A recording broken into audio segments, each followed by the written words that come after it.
알겠습니다. 주제도 또 넘어가 보겠습니다. 지금 광복절까지 약 2달 정도 남았습니다. 광복절 다가오고 새 정부 들어서니까 이제는 정말 광복절 특사 예측도 나옵니다. 누가 사면을 받을 것이냐. 먼저 영상 한번 보시죠. 조국 전 대표나 예. 그 배우자인 정경심 교수나 그 아들 딸들이 받았던 형벌을 보면은 예. 좀 뭔가 필요하다고 생각합니다. 형벌의 균형성의 측면에서 저는 뭐 어쨌든 그런 게 필요하지 않겠나는 생각을 합니다. 사면 복권이 필요하다. 네네, 전 뭐. 변호사님 바로 여쭤볼게요. 네. 어떻게 생각하세요? 저분이 정성호 네, 맞습니다. 의원이시죠? 정성호 민주당 네, 의원. 아니, 형벌의 균형성을 저기다 말씀하세요. 자, 형벌의 균형성을 제가 뭐 빗대어서 말씀을 하자면 그러면 윤석열 검찰총장 당시에 수사를 받아서 지금 구속이 돼 있는 조국 의원에 대해서 사면을 하자라고 하면 윤석열 검찰총장 당시에 뭐 위계에 의한 업무집행방해나 위력에 의한 업무집행방해 동일한 비슷한 사문서 위조나 동일한 비슷한 수준으로 수사를 받았던 전국의 수많은 지금 범죄자들에 대해서 똑같이 사면을 해야죠. 그게 균형의 원칙입니다. 지금 마치 조국 전 의원이 억울해가지고 특별한 케이스로 구속이 됐기 때문에 이거는 사면을 해야 된다고 하는데 제가 일선 변호사로서 채용비리 사건도 많이 합니다. 많이 하고 또 사문서 위조도 많이 하는데 저러한 경우에는 구속이 맞아요. 구속이 맞고 뭐 김병기 의원의 김병기 안 사람입니다. 뭐 이러면서 채용 청탁 관련된 말한 거 있잖아요. 네네. 그것도 사실 공소시효 문제가 있을 뿐이지 실제로 수사가 들어가면 문재인 정부에서 적폐 청산으로 규정했던 그때 이후로 형량이 좀 세졌거든요. 그 이후의 형량에 의하면 사실 적어도 집행유예고 아니면 구속이 맞습니다. 그러니까 구속이라 볼 수 있죠. 구속이 적어도 1년 정도 이상은 구속이 맞기 때문에 형벌의 균형성에 대해서 논할 부분은 전혀 아니다라고 저는 생각이 됩니다. 왜 저런 단어를 썼는지 모르겠어요. 네. 형벌의 그 균형성도 그렇고 사실 의원님 국민통합 부분에서도 좀 안 맞는 이치 아닌가요? 저런 이야기가 나온 게 이제 이렇습니다. 일단 기본적으로 조국혁신당이라든지 민주당 일부에서 지금 조국의 그 사면 이야기가 나오는 게 너무 가혹하다. 그러니까 일가족이 이렇게 뭐 그 사람들 표현은 도륙이 났다. 조민도 뭐 대학원에서 어때서 고졸이 됐고 지금 정경심 씨 같은 경우는 4년형을 받았다. 최근에 네. 나왔지 않습니까? 그리고 지금 조국 전 대표 같은 경우 2년형을 받았는데 동일한 어떤 사항에 대해서 이렇게 한 가족이 이렇게 중복적으로 받는 게 너무 가혹하지 않느냐. 형평성에 비해서도 이거는 이거 문제가 있다. 이런 어떤 논리인 거죠. 자, 그런데 저는 이제 이야기하고 싶은 게 소위 말해서 정경심 씨 같은 경우는 조민의 7대 허위 스펙 있지 않습니까? 예를 들면 뭐 동경대 총장의 어떤 뭐 표창장이라든지 또 서울대 공익 뭐 인권센터 뭐 근무라든지 키스트 뭐 그런 인턴 뭐 이런 7대 위조 스펙에 대한 어떤 사문서 위조 및 이제 그 업무 이제 방해로 이제 됐는데 근데 조국 전 대표 같은 경우 이 정경심 씨하고는 좀 달라요. 그러니까 무슨 말인가 하면 그 딱 한 가지 그러니까 서울대 공익센터인가 그 한 가지만 이제 사무소 위조 그런 게 있고 나머지는 또 어떤 게 있냐면은 정경심 씨하고는 관계없이 전 부산경제부시장 유재수라고 있습니다. 유재수에 대한 어떤 직무 감찰을 당시에 청와대에 있었던 이제 문재인 정부죠. 김태호 씨 전 이제 강서구청장 김태호 씨가 직무 감찰을 하려고 했는데 그거 하지 마라. 이렇게 한 것에 대해서 직권 남용하고 이런 어떤 것들이 별도건이 있는 겁니다. 그렇기 때문에 동일한 어떤 조민 씨 관련된 어떤 스펙 때문에 정경심 씨하고 조국 전 대표가 동시에 이렇게 하는 것은 너무 가혹하다. 이런 어떤 논리는 맞지 않다. 말씀을 좀 드리겠습니다. 저는 그나마 이 조국 전 의원이 정말 일반 수용자들과 동일하게 수용 생활을 하고 있으면 뭐 그럴 수도 있겠다 생각이 드는데 지금 1인실에 있거든요. 이게 제가 이제 교도소에 뭐 징벌위원회에 들어가 보면 많은 수용자들이 많은 이제 범죄자분들이 구속됐을 때 1인실을 엄청 원합니다.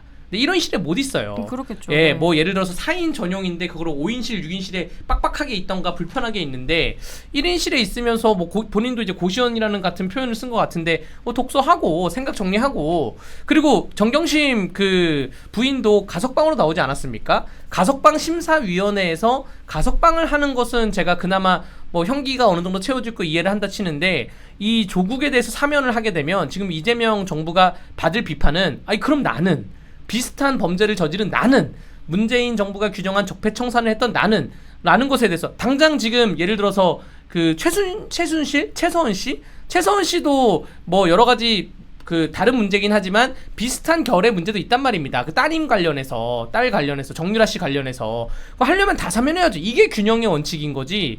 단순히 조국 전 의원만 사면하는 거는, 그리고 지금 민주당 내부에서도 굳이 민주당이 그 의석수가 이미 많은데 조국 전 의원을 사면을 해서 무슨 도움이 될까? 정무적으로 큰 도움이 되진 않을 거라 저는 생각이 무슨 됩니다. 아니 근데 의미냐면, 이제 네. 강변 이야기대로 따지면은 조국이 어떤 이야기를 하셨냐면은 그럼 내가 1인실 아니라 4온실 갈 테니까 사면해도 이런 어떤 이야기를 할 수가 있는데 근데 지금 조국 그 전 의원이 이제 작년 연말에 들어갔잖아요. 네. 그러니까 지금 2년형을 받았는데 아직까지 반환점도 지금 돌지를 못했습니다. 너무 이르다고 보시는 거예요? 그렇죠. 일단 가석방이 대상이 형기 일단 70% 사한 거죠. 70%부터 이제 살면 뭐 가석방 심사 대상이 이제 되는데 일단은 지금 현재 반환점도 못 하고 있는 이런 상태에서 이런 어떤 이야기 나오는데 왜 이런 이야기가 나오느냐? 결국은 지난번에 이제 조국 혁신당에서 대선 때 후보를 안 냈지 않습니까? 그렇기 때문에 제가 짚으려고 했던 부분. 예, 그렇기 때문에 그런 어떤 청구서가 지금 조국 혁신당으로부터 지금 나오는 것이고, 그리고 민주당 의원들은 겉으로는 조국 이제 사면해야 됩니다 이렇게 이야기를 하시는 분들이 많은데 또 속은 또 달라요. 왜냐하면 특히 이재명 대통령 입장에서 사면 좋겠습니까? 왜?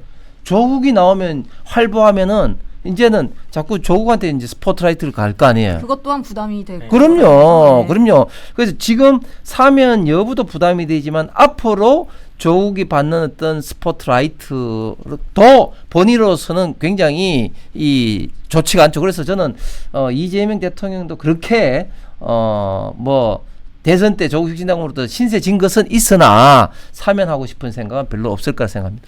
정말 사면에다가 복권까지 하게 되면 내년 그 지방선거도 출마를 가능하고 지방선거 때 함께하는 총선 재보궐도 출마가 가능하거든요. 그건 너무 큰 비난이 나올 것 같은데. 뭐 예, 인천 계양구나 뭐 이게 사실 그 윤석열 그 대통령 정부에서도 그 강서구청장 선거 때 그 사면을 통해서 출마를 시키지 않았습니까? 구청장 후보를. 그때 민주당이 동일한 잣대를 들이댈자면 지금 조국 그 전 의원이나 그 관련된 다른 분들, 뭐 예를 들어서 정진상, 뭐 김용, 또 이화영 이런 분들에 대한 사면 복권이 과연 합당한가라고 생각이 되고요.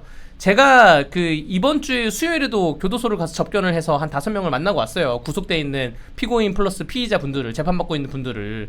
근데 정말 면이 서지 않을 것 같아요. 왜냐하면 정말 힘이 있는 사람은 유전이 아니라 유건 사면 무건 불사면 어쨌든 힘이 있고 권력이 있는 분들은 사면을 되는 거고, 그렇지 동일한 약간 그 범죄 선상에서 힘이 있거나 권력이 있으면 사면이 되는 거고, 그렇지 않으면 사면이 안 된다. 그러니까 사면 제도는 정말로 생계형으로 어쩔 수 없이 범죄를 저지른 뭐 장발장 같은 사람이던가, 혹은 본인이 아무튼 뭐 그런 유의 그 사면을 해줘야 되는 것이지, 권력형 범죄는 사면을 해서는 절대 안 된다고 생각을 합니다. 알겠습니다. 조국 혁신당 앞에 말씀드린 대로 지난 대선에서 이제 민주당을 적극적으로 이제 지지했죠. 그러니까 조국 사면론과 교섭단체 요건 완화라는 대선 청구서가 날아든 건지, 아니면은 지금 1인실 특혜를 이미 받고 있고 이재명 정부에게도 부담이 되니까 사면을 하지 않을지, 그거는 한번 저희가 지켜보겠습니다. 근데 네. 이재명 대통령이 청구서를 이제 보내는 사람들이 조국 혁신당 말고도 굉장히 많은 것 같아요. 특히 지금 감옥에 있는 사람들 특히 더한 것 같아요. 네. 김용, 네. 정진상, 이화영 이런 네. 사람들이 막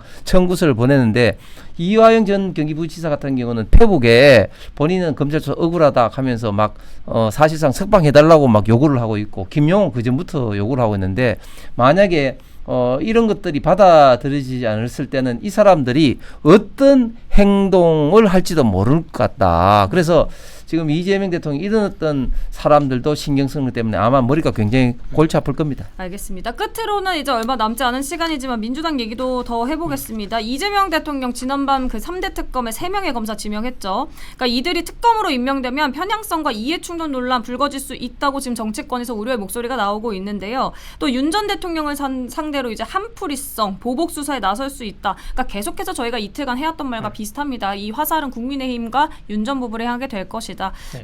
이런 말들이 나오고 있습니다. 뭐 어떻게 보세요? 특검이 3특검이 조은석 그 특검, 그러니까 민중기 특검, 이명현 특검인데, 조은석 특검 이분이 세월호 수사를 했던 분이거든요. 네. 그래서 나온 그때 결론이 과적이었다 하나가 있고 또 해경의 구조가 좀 불분명했다. 그리고 조타 미수였다. 이 세 가지였어요. 그래서 과적가 물건을 많이 실었다는 것이죠. 관련자분들에 대해서 기소를 하고 했는데 결국 이때 세월호 유족들은 불충분한 수사라고 주장을 계속했습니다. 그랬었죠. 그 조은석 그 당시 형사 무슨 부장인가 그랬을 거예요. 그 담당관이었는데 담당 검사로서 수사가 불충분했다라고 세월호 유족들은 주장을 했는데 이재명 정부에서 뭐 세월호 사건에 대해서 다시 한번 뭐 진위를 밝히겠다고 하면서 유족들이 불충분한 수사라고 했던 그 담당자를 다시 특검으로 임명하는 게 구조가 좀 희한하다 좀 보여지고요. 이 민중기 그 특검 이분도 그 사법 블랙리스트 사건에 대해서 수사를 해서 엄청나게 기소를 했는데 현직 뭐 판사들 막 기소하고 했는데 전직 판사들 기소하고 했는데 결국 다 무죄가 나왔어요. 그래서 물론 그 많은 수사의 전문가분들이시긴 하지만 대한민국의 굵직굵직한 사건을 했던 것에 대해서는 그 피해자 입장, 유족 입장이나 혹은 법원에서 무죄가 나오던가 만족스럽지 않았다고 말씀을 드리고요. 이명현 특검님은 군검 출신이신 것 같은데 제가 잘 몰라서 덧붙이는 말은 또 없습니다. 이 그 특검이 이제 국민들로부터 이 수사 결과의 신뢰성을 받기 위해서는 공정해야 되죠. 공정하다는 의미가 일단은 뭐 아주 친분이 있어서도 안 되고 그리고 또 그 사람하고 또 원수가 돼서도 안 된다는 거죠. 그런데 지금 조은석 특검 같은 경우는 윤석열 전 대통령에 비해서 이제 사실기수가 사기수가 높은데 윤석열 대통령이 검찰총장 되니까 이제 마지막으로 법무연수원장을 하면서 옷을 벗었는데 문재인 대통령이 떠나기 3달 전에 감사원의 감사위원으로 임명합니다. 그러면서 최재해 감사원장 시절에 사사건건 충돌이 납니다. 그리고 최재 감사원장이 탄핵을 한번 당했잖아요. 그때 또 감사원장 또 직대까지도 하면서 막 인사권까지 행사하려고 하고 감사원 내부에서 굉장히 다툼이 많았습니다. 그렇기 때문에 이 조은석 특검 같은 경우는 굉장히 좀 한풀이성 보복 수사를 할 가능성이 많다. 윤석열 전 대통령에 대해서. 그다음에 문정기 특검 지명자 같은 경우는 아주 그 우리 법 연구의 핵심 인사로 이름이 있고 특히 서울중앙지법에 아주 예외적으로 연임이 돼서 3년 몇 개월 동안 중앙지법원장으로 할 정도였습니다. 그렇기 때문에 굉장히 자편향돼 있고 김명수 전 대법원장과 굉장히 친하다고 좀 정평이 나 있습니다. 그래서 이 조은석 민중기 두 특검 지명자 같은 경우는 굉장히 윤석열 전 대통령에 대한 어떤 한풀이성, 보복성 어떤 수사를 할 개연성이 많아서 네. 특검 해놓고 굉장히 이제 불공정 뭐 이런 어떤 시비가 굉장히 많이 받을 그럴 우려가 있습니다.